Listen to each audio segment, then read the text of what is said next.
Ben ritrovati a Il lavoro in corso, lo spazio che permette di far incontrare domanda e offerta nel mondo del lavoro e consente anche di conoscere realtà del territorio. Abbiamo qui con noi oggi il dottor Christian Marcolin del Centro Medico Prima Medica di Padova. Benvenuto. Buongiorno a lei, buongiorno a tutti. Spesso le strutture mediche scelgono di essere monospecialistiche, invece voi avete fatto una scelta diversa, olistica anche. Sì, allora è stata una scelta di campo perché la struttura è geolocalizzata bene, ci troviamo alle porte di Padova, quindi vicini alla tangenziale, vicini al prossimo capolinea del tram e quindi abbiamo voluto dare un'offerta a ventaglio all'utenza in maniera tale che potesse a 360 gradi avere la possibilità di rivolgersi a più specialisti appunto.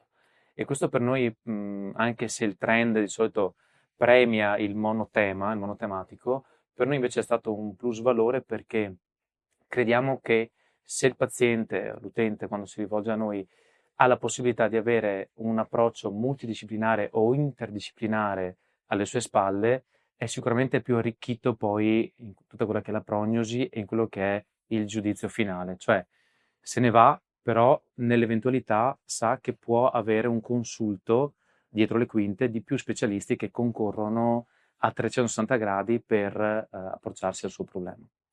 Importantissimo il lavoro d'equipe Mm. per assistere al meglio il paziente. Come importante è anche la tecnologia. Come approcciate alle nuove strumentazioni, all'intelligenza artificiale? Sono funzionali?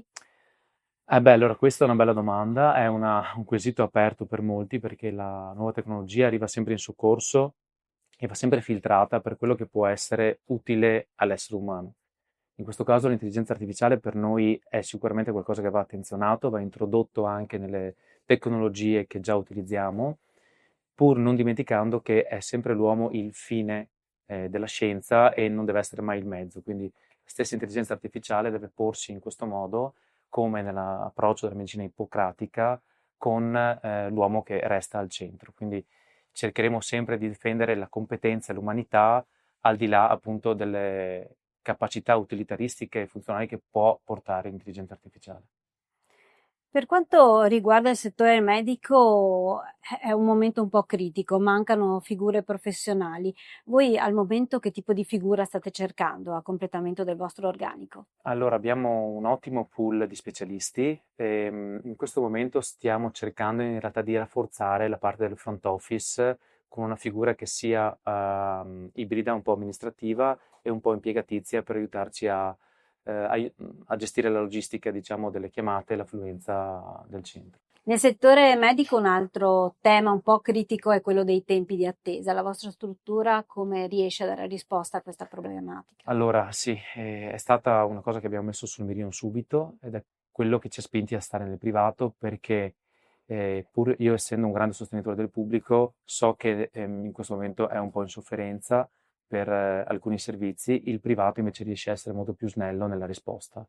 Oltretutto le tempistiche con cui il professionista si pone sul paziente non sono viziate da degli argini, proprio perché in privato noi riusciamo a esprimerci con la massima libertà secondo principi ippocratici, quindi il medico professionista sa che il tempo che gli serve per esprimere al meglio il suo servizio lo può erogare senza limiti di sorta e questo per noi è un plus valore a livello etico e qualitativo.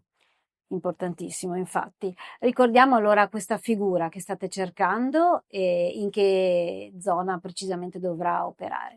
Allora, noi siamo a Padova, nel quartiere di Volta Barozzo, vicino all'uscita 12 della tangenziale, e siamo lì, la nostra sede unica è lì, c'è un ampio parcheggio, è facile da raggiungere, quindi sia per un dipendente lavoratore sia per un utente che volesse approcciare al centro, è veramente semplice da raggiungere, traffico permettendo. Mh.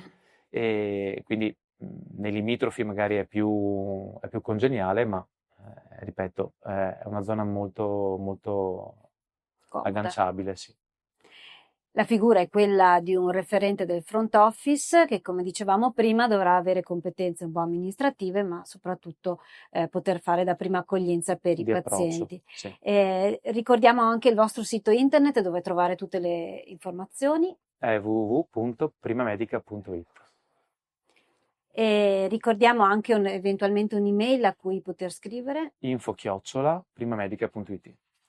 Grazie allora al nostro ospite, il dottor Cristian Marcolin di Prima Medica, di essere stato qui con noi. L'appuntamento con Lavoro in Corso e con Veneto in Diretta è per la prossima settimana.